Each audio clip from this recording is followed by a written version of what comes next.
वहां क्या हुआ कि तुलसीदास प्रतिदिन जाने शौच को जाने, पानी का लोटा ले जाना उन्हें। जब वापस पानी बचना उनका ना, तो क्या करते, एक आम का पेड़ था। काय का पेड़ था?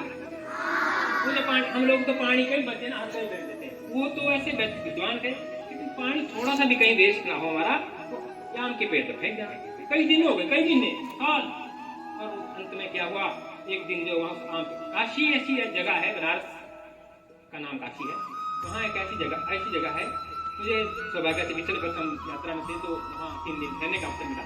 वहाँ जो नदी के किनारे 24 घंटे मुर्दे शमशान घाट में लगे रहते हैं। वो बड़ा शुभ मानते कि काशी में किसी की मृत्यु हो जाता, अच्छी बात, सीधा स्वर्ग हो जाते हैं। तो हम चले रहते हैं, वहाँ खाली में रहना चाहिए, नहीं तो अब सुकून हो जाए। तो क्या हुआ, चल तुलसीदास जी ने पानी फेंकते रहे, रोज पानी लोटा जो बचता था वो कहाँ फेंकते थे? आम के पेड़ में प्रेत आत्मा रहती, क्योंकि प्रेतों का बड़ा विश्वास। एक दिन प्रेत आत्मा खुश होगी तुलसीदास जी से, बोली कि बाबा मैं बड़ा प्रसन्न हूँ, आप हर रोज इस पेड़ में पानी देते हैं, अब बोलो क्या आप चाहिए, आपको मांगो। तुलसीदास जी बेचारे गरीब संत महात्मा डर गए, पता नहीं क्या निकल गया यहाँ से। बोले महाराज मुझे तो कुछ नहीं, पर मुझे राम की खोज में, मुझे राम मिला दे। अब प्रेत आत्मा बोलती है कि राम तो मेरे विवश का बात नहीं है, क्योंकि पर एक बात करता हूँ, आपको एक सलाह देता हूँ कि आप ऐसा करो, सीधा आप यहाँ से चले जाओ और चित्रकूट वहां जाओ, वहां पर एक कथा चलती है, निरंतर कथा चलती है, भागवत कथा चलती है। उस भागवत कथा में एक कुष्ठ रोगी आता है, कोड़ी जानते हैं, कोड़े जैसे होते हैं सारा शरीर में, और गरीब एक व्यक्ति रोज सबसे पहले कथा सुन जाता है और सबसे बाद में जाता है। सारा दिन काम करता है, क्या काम करता है, किसी की पगड़ी उठा रहा है, किसी को बैठने को दे रहा है, कहीं झाड़ू लगा रहा है, ऐसा काम करता है। तुलसीदास जी बोले चलो मैं चित्रकूट कहाँ जाता हूँ, चित्रकूट की धाम पे भई संतन की भीड़, तुलसी चंदन गिजत है, तिलक देत रघुवीर। चले गए तुलसीदास जी कहाँ, और चित्रकूट में जब पहुंचे तो वहां पर 1-2 सप्ताह दिन कथा चलती है। दूसरे दिन वहां एक दिन देखा उन्होंने, वाकई एक गरीब जैसा व्यक्ति आया, फटे पुराने कपड़े, बीमारी से ग्रसित है, कुष्ठ रोग से आया। सबसे पहले आया, झाड़ू झूड़ लगाया, बैठ गया, सुनी, शाम को सबसे बाद में गया, झाड़ू झूड़ लगा गया। तुलसीदास ने एक दिन तो देखा, दूसरे दिन देखा, फिर आ गया वही।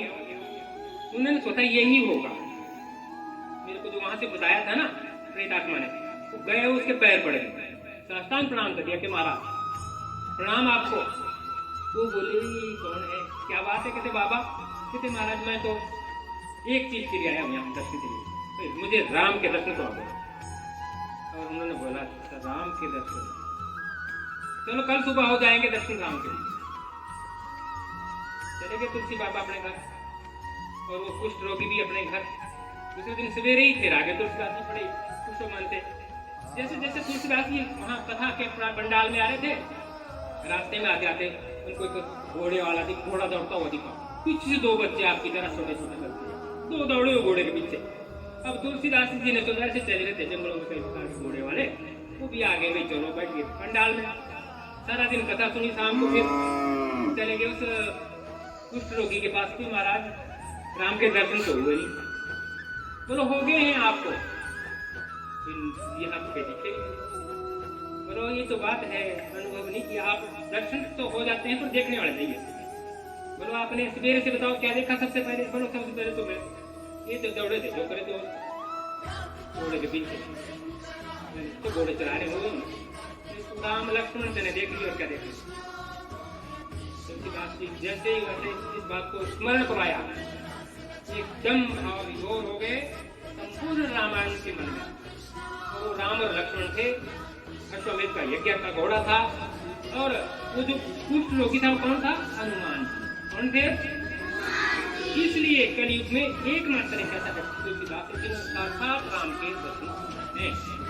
और उसके बाद तुलसीदास जी को प्रेरणा मिली, संपूर्ण रामायण लिखी है। और इसीलिए आज रामायण का ना, आप बड़े होंगे ना तब लगेगा पता, रामायण का एक एक दोहा, एक एक चौपाई में वैज्ञानिकता छुपी है, साइंस है।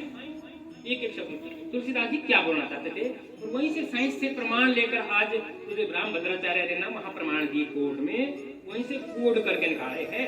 और उनको तेरे निकल के वाल्मीकि रामायण से लिया, तुलसीदास रामायण से लिए, और कुछ वेदों और पुराणों से प्रमाण लिए, और साथ साथ दर्शन हनुमान के, वो हनुमान था।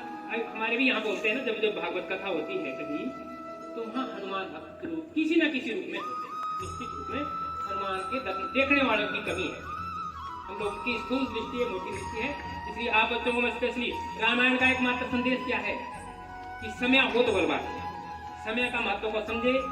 आप बच्चों के भी पेपर होंगे पक्के, इसलिए आप बच्चों को तैयारी करें, समय का महत्व समझे, आप ज्ञान भी ग्रहण करें, राम का भी लाभ उठाएं, राम 22 तारीख को दिवाली की तरह भी बनाए। पर इसके साथ रामायण का एक बहुत बड़ा संदेश है कि समय हो तो बलवान, समय जिसने पकड़ लिया, समय पर जिसने काम कर लिया, समय के अनुसार जिसने अपने जीवन में दिनचर्या को बना लिया, वो जीवन में सब कभी भी असफल नहीं होता, वो हमेशा सफल होंगे, आगे बढ़ेंगे, अच्छे अंक लेंगे, अच्छे पढ़ेंगे। आप सभी बच्चे प्रयास करें कि हमारी परीक्षाएं जल्दी हो रही है, अच्छे अंकों में पास हो, अच्छे बने। हमारे बच्चे जो है ना अच्छे दिखने चाहिए।